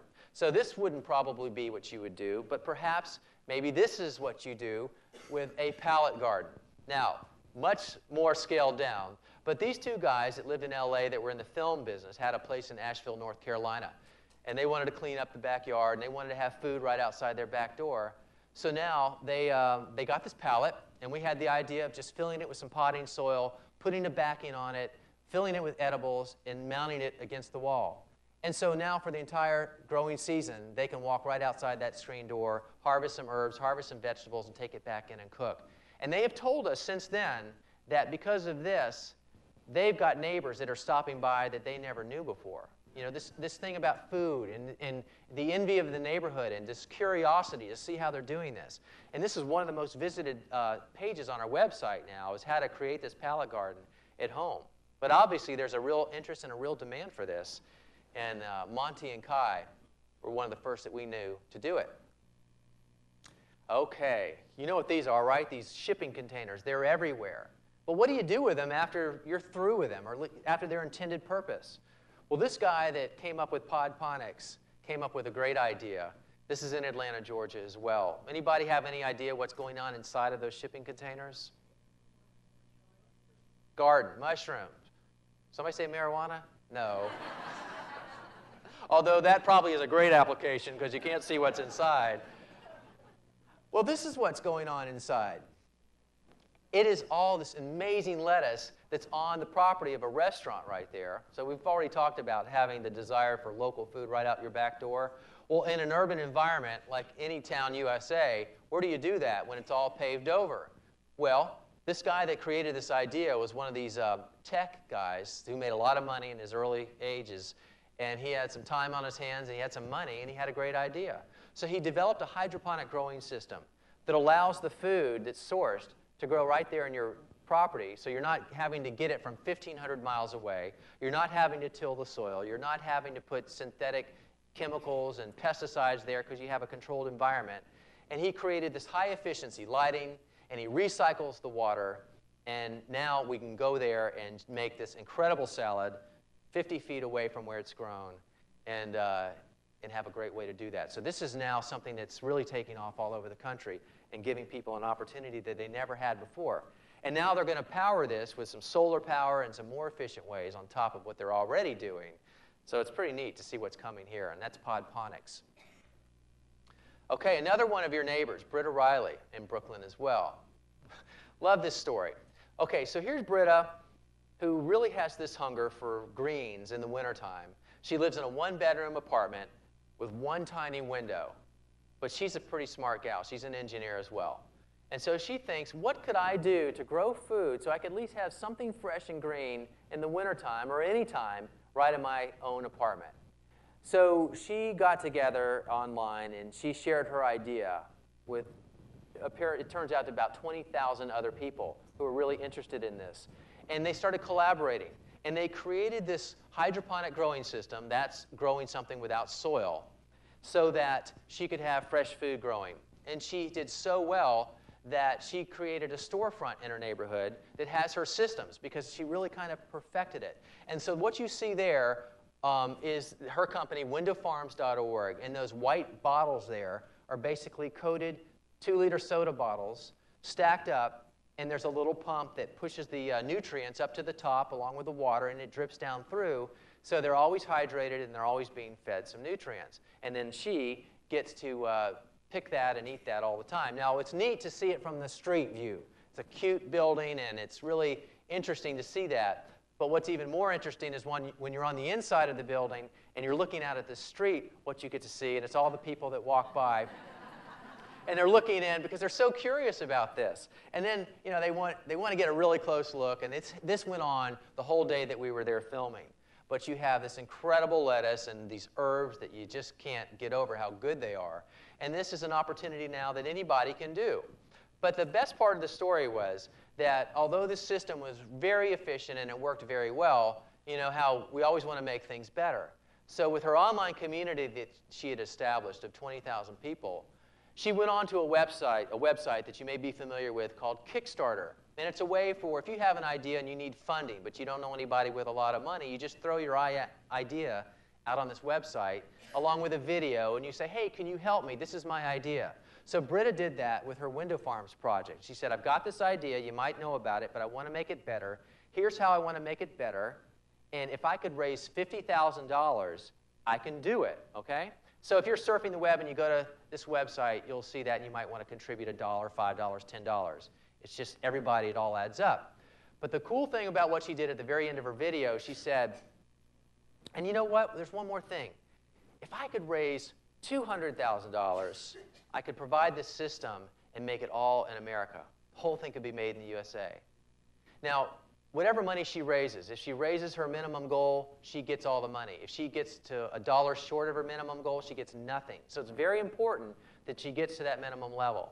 But anything over and above that, she gets to put in her pocket. But she wanted $200,000 as her secondary goal, and she could have put it all in her pocket. But at the end of the period, which was 30 days for her to reach her goal, I went on her website to see if she made it. And remember, her primary goal was $50,000. Her dream goal was $200,000. And in that 30 days, she raised $257,000 by 1,577 backers. So not only was she able to do her minimum funding, but she was able to make it all in the USA. And that was a pretty cool thing for Britta. Anybody recognize her? Not that you would, but she's a pretty big deal. That's not Alice Waters. We're going to talk about it. That's Roz Creasy, who lives very close to Alice Waters. Very close. Alice Waters, famous chef. That's Roz Creasy. Now, Roz Creasy is the real pioneer of edible landscaping. In fact, she came up with a book by the same title about 30 years ago. Now, Roz is a pretty interesting lady. She has lots of books. She's a beautiful landscape designer, and she lives near San Francisco. This is her backyard. She has no lawn. Everything is gorgeous like that. And this is her front yard. Almost all of it is edible. And get this. Roz changes out her lawn, or her yard, down to the ground. She rips everything out twice a year and starts over. Okay? And puts back all these edibles. Now, why am I telling you this? Well, Roz does a lot of the same things that you do. She believes, her philosophy is that if you can create a beautiful environment, an inviting environment with flowers and edibles, you're going to make strangers neighbors, you're going to make neighbors friends, and that's what she does. She said her neighborhood, in the time that she's lived there, she now knows people that the only reason she knows them is because they came up to her yard and they were just standing in front of her yard, or they started picking things and, you know, eventually eating them, which that she invites that. And in fact, she has, there's a chicken coop in her front yard. Do I have a picture of that? Hello.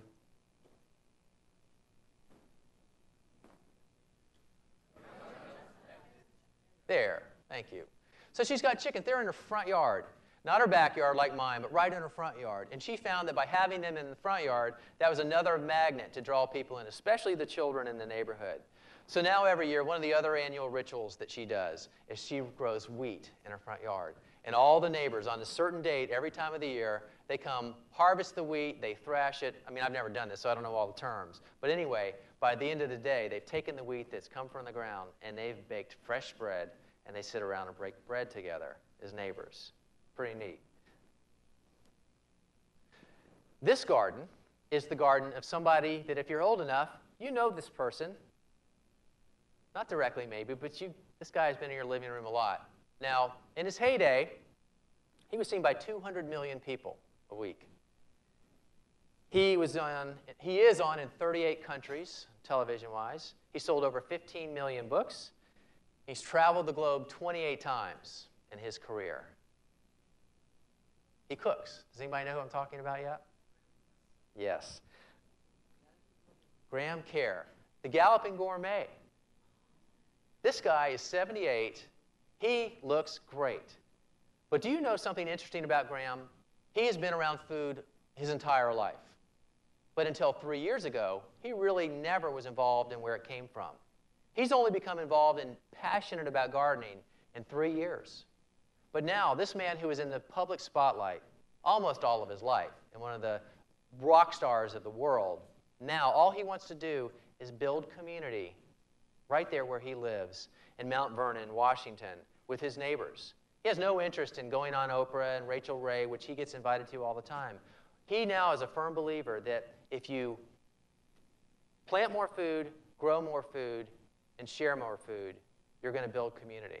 And that's what he does now. So he gets out there with his neighbor friends and his community group at church, and they put a community garden right there in the property of the church, right on the street, around all the neighbors that live there. And they literally go out. Here's Graham Kerr, the Galloping Gourmet, the most famous chef in the world.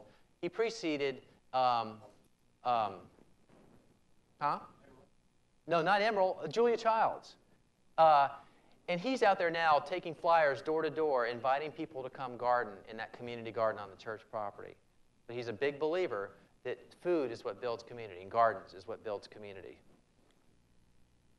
And here's somebody not nearly as famous. This is just a person that lives west of downtown Chicago who did a really neat thing by planting flowers and edibles in her front yard in her neighborhood.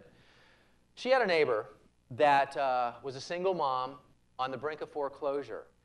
And Shauna Coronado is her name, thought, well, what can I do? Because I don't have a lot of money either. But I really want to help this woman. I want to lift her spirits, and I want to do something that's going to help her not come out of pocket to buy her food.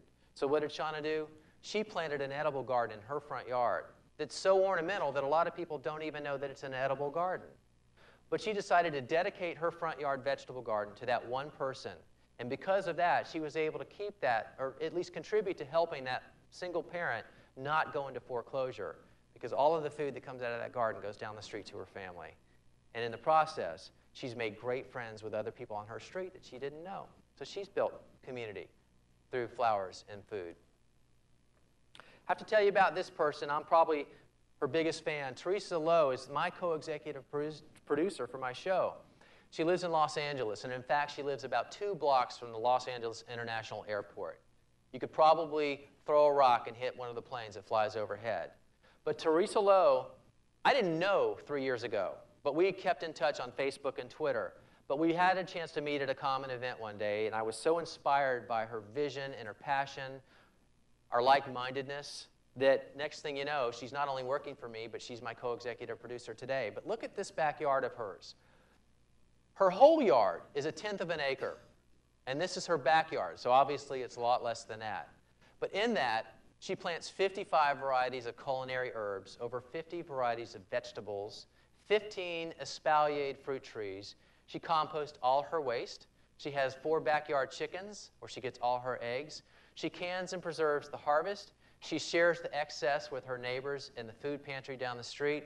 And she's more than willing to share all of that information online through her website. And she's a national inspiration out of this 1/10 of an acre in her backyard. And thank God, she's a big part of the team for Growing a Greener World. In fact, our most viewed episode ever, and 52 so far, is the one called Living Homegrown Fresh, which features Teresa in her backyard. But she's doing all those things that are making a difference. And you don't need a lot of room to do that. She's one person. Anybody ever been to Seed Savers Exchange in Decorah, Iowa? Diane Ott-Wheely is the co-founder, and in 1975, she realized that the diversity of our plant materials and the food that we grow is shrinking rapidly. And in fact, 90% of the food that was growing in 1900 is gone today because it's extinct. We haven't saved the seeds from it. And she realized how important that was. And the vines that are growing up the strings on that barn are morning glories that were her great-grandparents. And she realized that if she didn't save those, they'd be gone. And there's a story behind a lot of these seeds. So today, there are over 12,000 people around the world that send Seed Savers Exchange seeds, heirloom seeds that have a story and they have diversity that we're going to lose if we don't save them. So they have seed banks. They get the story of where it came from. They test for viability of the seeds to make sure that they continue to germinate.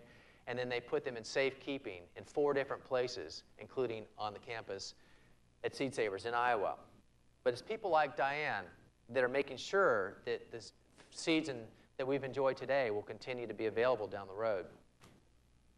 That's some of the heirloom tomatoes, some of the peppers, just amazing stuff that literally could be gone without a concerted effort to save the seeds.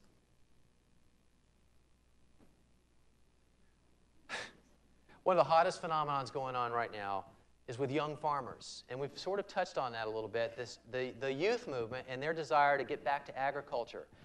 You know, the average age of farmers today is 57 years old, and we're losing a lot of them. You know, it's hard to make a living. It's hard work, and it's hard to make a living. Well, what's interesting is what we're observing here with all these young people. Now, these 4 people and these 5 people, very similar. They are all college educated. In fact, some of them have secondary degrees. Some of them actually made it into the professional workforce as doctors and lawyers and engineers who found a desire to get back to the earth. They just felt like, you know, what they were doing in the professional world wasn't making a difference or wasn't feeding something inside of them. So they went back and they became apprentices on organic farms. Now, whatever they were making, they are now making, when they're in this job, around $8 an hour. They work all day from sunrise to sunset, bent over most of the time, but they love the work that they do. But more than that, they feel like they're really making a difference. They feel like their work is important, it has meaning, and it's critical that they do this work so that the food is local, it's fresh, it's free of chemicals, and all these other things that are important to them. But the challenge, though, is keeping these farmers around because, yes, it's hard work, and yeah, it's not very lucrative. Thank God a lot of them stay in the business because of their calling, but it's a challenge. But it's really, really important. And we were able to tell the story of some of these young farmers, and it's one of the most inspiring stories I think we've ever told. Okay, so now we're going to talk about one or two other places, and we'll wrap it up, and if I have time for questions, I'll take those. But here's, your common landfill. And the average landfill, I said this last night, 65% of it doesn't need to be there because it can be composted or recycled. So most of that waste shouldn't be there. A lot of it's paper. And one of the cool things that Seattle does is that they take all of their compostable waste and they don't send it to the landfill. They send it to a place called Cedar Grove. And it all gets broken down in 8 weeks from the raw material like this to the finished product like this in a matter of 8 weeks. They develop a system and they keep all of that out of the landfill. And by doing so, they really cut down on a greenhouse gas that's far more potent than carbon dioxide. It's called methane gas, 23 times more potent. And by keeping things out of the landfill, not only do they cut down on that, but they give us compost like that and an opportunity for guys like me to dive into it, which is where you saw that video come from. It was that pile right there. Couldn't help myself.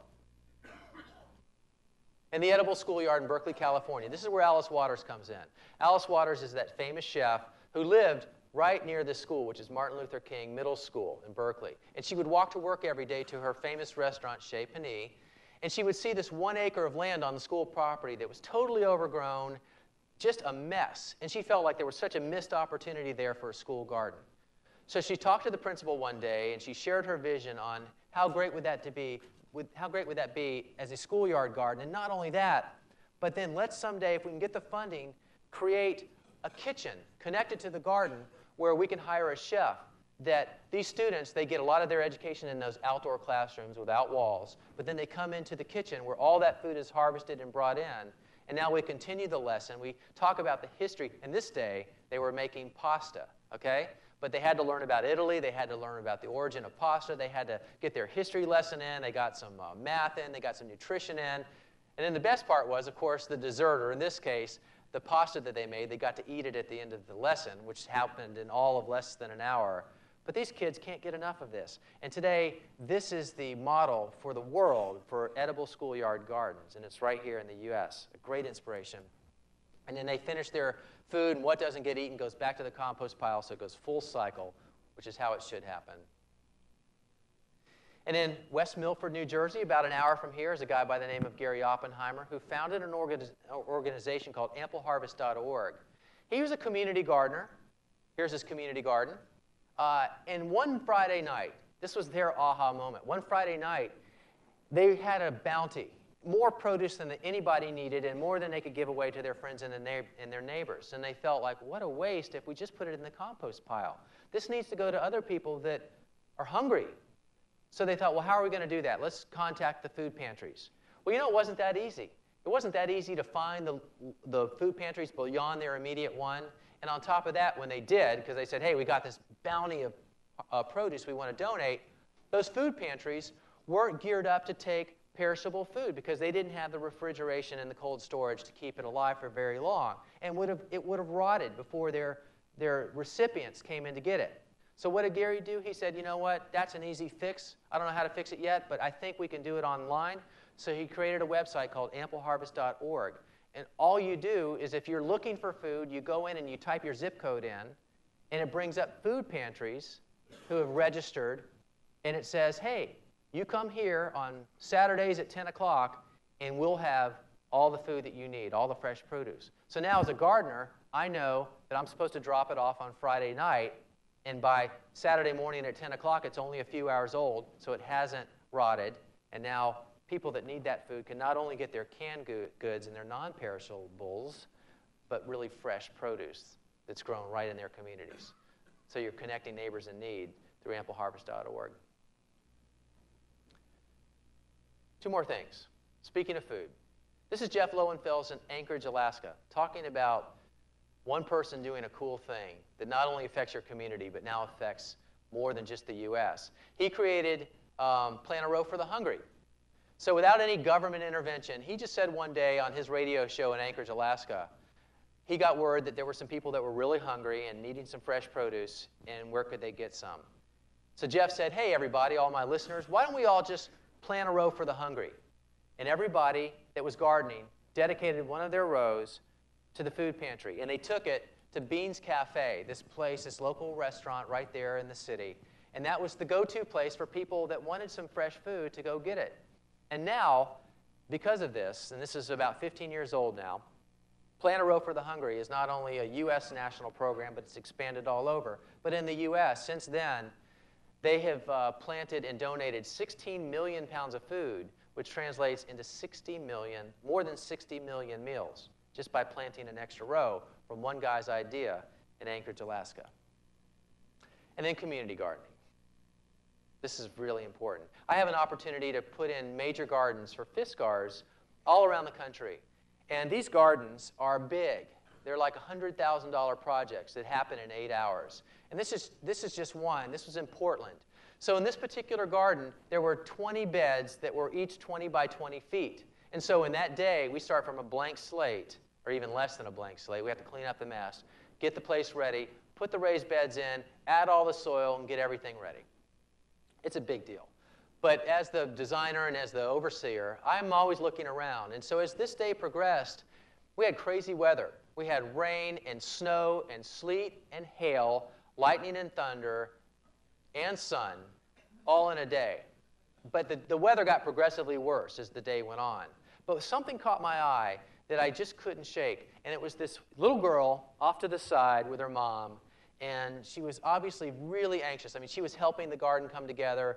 But she just had this look of anticipation, maybe like a child on Christmas Eve.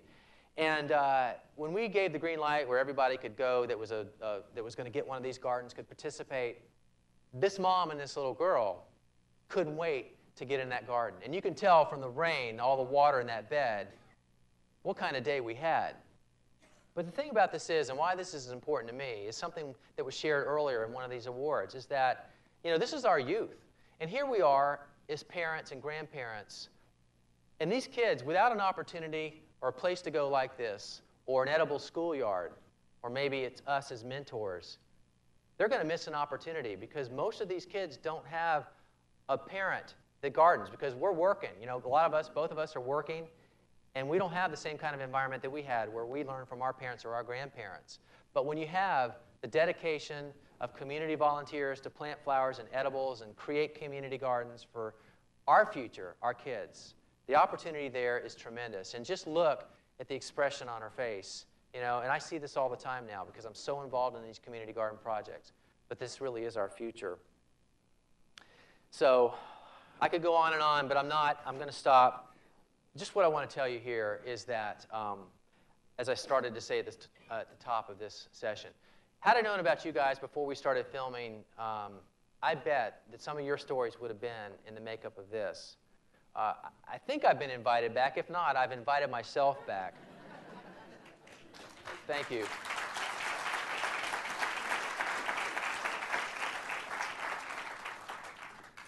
There's a lot going on, and I have to tell you that I speak at a lot of places, and I've seen a lot of things through television in our show. But I mean, this is from the heart right now. I am so inspired by